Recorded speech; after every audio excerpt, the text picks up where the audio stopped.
dead, everybody comes into the room and then they vote whether or not he's sold. Nice. That's a little harsh. Come on, man! I've been dreaming about this for a long time. Nice. Nice. This is the whole reason why you started Darkness Rises. No, Erdem, leave me alone.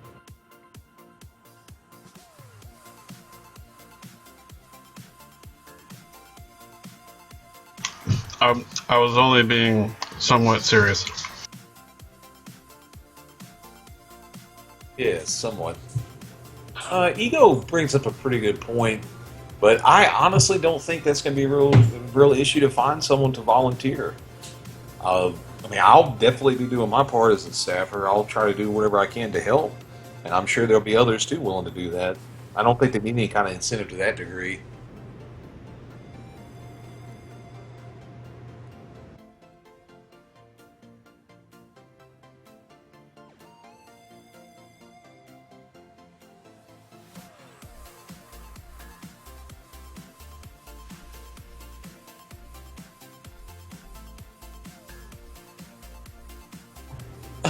Scott. That's pretty good. And it's because of Scott that the game was ruined. Scott, I swear this happened in Southern Wars. It caused me to double level. I killed an alloy dealer, and it gave me like 40,000 experience. I wonder if a staff member did that, if they like fudged with an alloy dealer and did the same thing. That would have been pretty hilarious if that's what it was. It was probably Scott himself. Probably. He probably also changed Sinander herbs to golden dildos. He did. He was probably the guy that put that creature in Darkness Falls, the rampaging dildo. Yep. Nah, that was Daleth.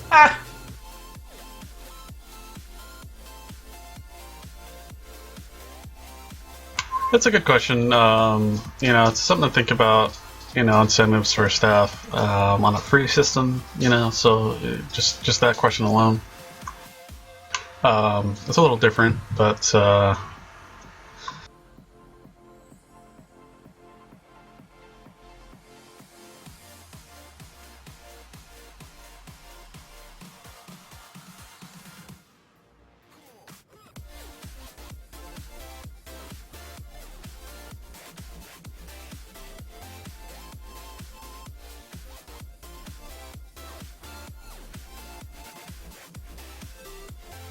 yeah, I mean it's something to think about, Eric.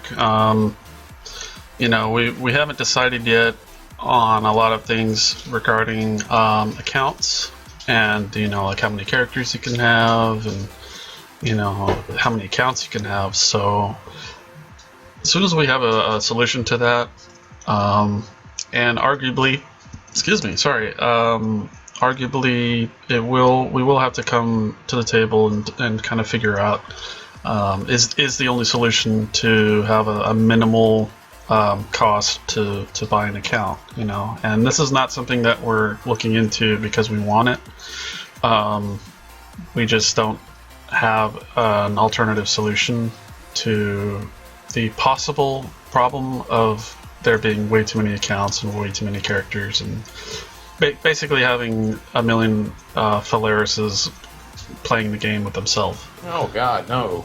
So in the purpose of quality and assurance to the community and just to us as developers, that's why it's good that we recreate and have our own game so that we can do something like that. So that's something to keep in mind. It's it's food for thought. It's a little dangerous at this time because it's still a little early to really say anything beyond that, but that's one thing that's come up.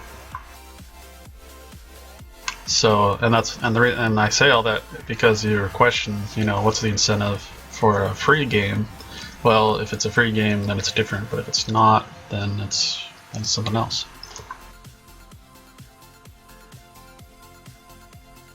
I think in an ideal world, I'd quit my day job, Mike would quit his day job, and Devilich would get a job. Oh! Hey!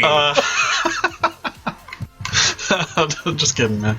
Um, but he would be, a part on, paid to basically make and keep maintain, Darkness Rises. So that's like the ultimate awesome. Wouldn't that be great? But we're not obviously. Heck yeah, but yeah. Yeah, it's not it's not what we're trying to do. So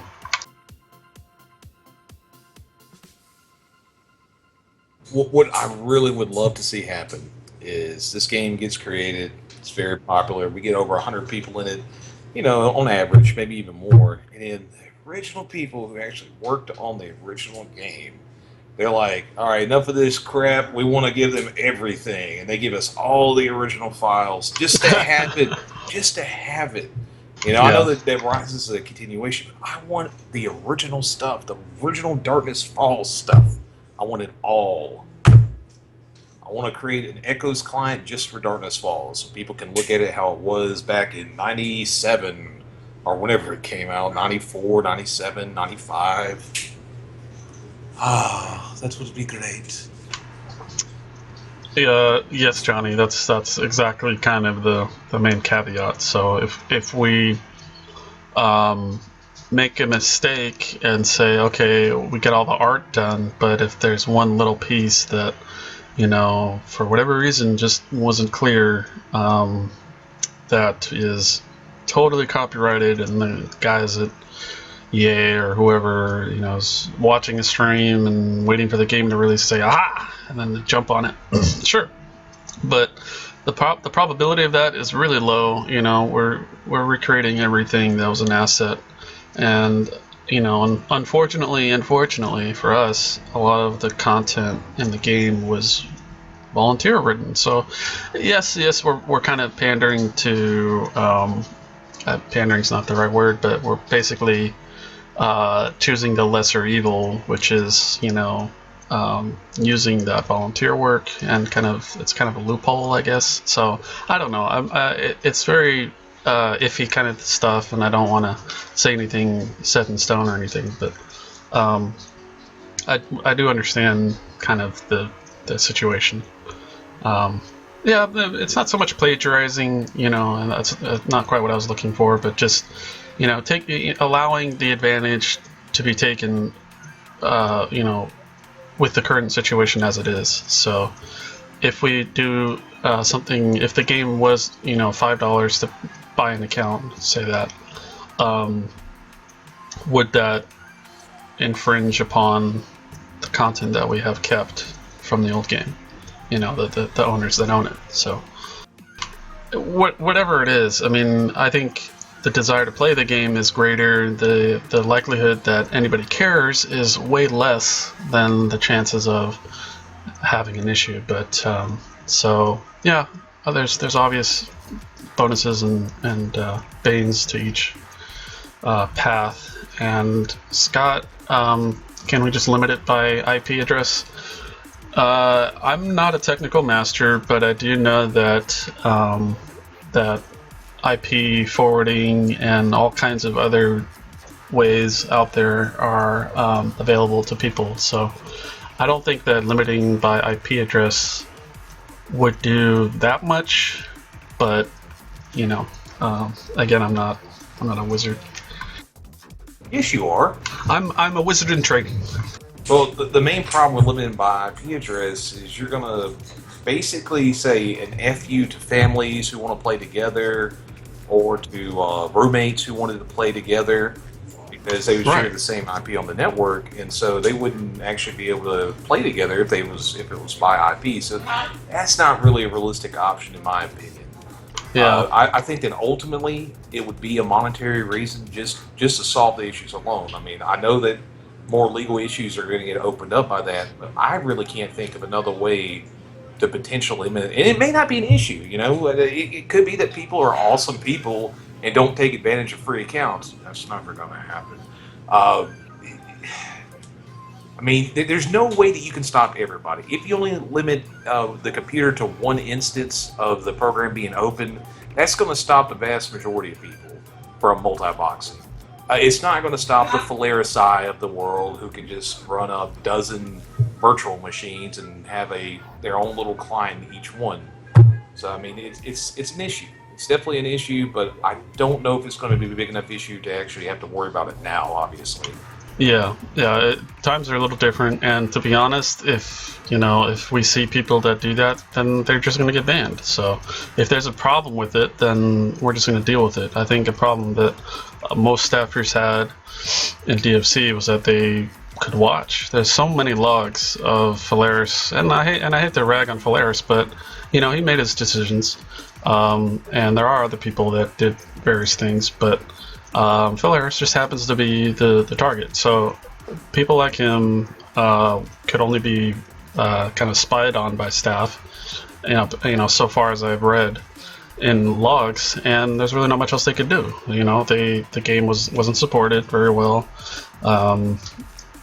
He probably paid for some of those accounts, but it's likely that he didn't because he basically stole innocent players' accounts and basically destroyed them. And so that in itself raises a big flag to himself, unfortunately, and to players like himself. So if we have a system that we decide on, or when we get to that point, and we have rules, or we're not going to have a lot of rules, I promise, but if we say that this is how it is and somebody really just goes against it maliciously, then we're not going to stop short of banning that person or making their life more difficult.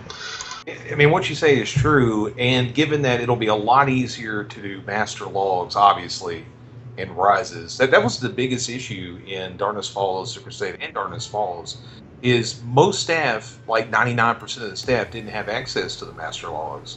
It was only like one or two people that did, and those people may not even had a full access to what I would consider a master log. It may have only showed shadow information rather than like the full details of what was going on. So that was probably harder to follow. That's not going to be an issue in Rises. You'll be able to have complete logs that you'll be able to sit through, see what the Phalaris eye of the game would actually be doing. You can see if he's multi-boxing. You can see what he's doing when he's doing it, and you can go from there. And if you ban a level 50+ character that it takes so long to level in these types of games, that's a real detriment. And I'm pretty sure that people would think twice about doing it at that point. So it's true. If it comes to that, and like I said, I'm not even sure if it's going to. Not with most people who are at least going to replay this game. We're all a lot older now. Some of us are a little more mature, not me. And I don't think the majority are going to do that. I really don't. Majority are just going to play the game and enjoy it. Yeah, and that's another thing is that if somebody, it would have to be in our minds, it would have to be somebody that's never played before, because not the entire group, but a good chunk of people know that we're doing Darkness Rises, and so ultimately when it's released, if any of us is to be blamed for something malicious against the game, then that's like the biggest slap in the face. So I think that as well deters people from even wanting to cheat. But the temptations are there probably for some people, so it'll just have to be dealt with on a case-by-case basis. So actually, to respond to your question, Johnny, there are some theories that we have in regards to very specific things, and one of them that we've talked about, by we I mean Crows and I, we had a discussion about the Berserk skill, which is ultimately an attack. And before I go into it, I know that there's kind of a disclaimer saying that yes, we didn't have all the tools back in the game at the time to really know probably every single thing about Berserk, and we probably won't unless maybe someone like Vassi or somebody else chimes in.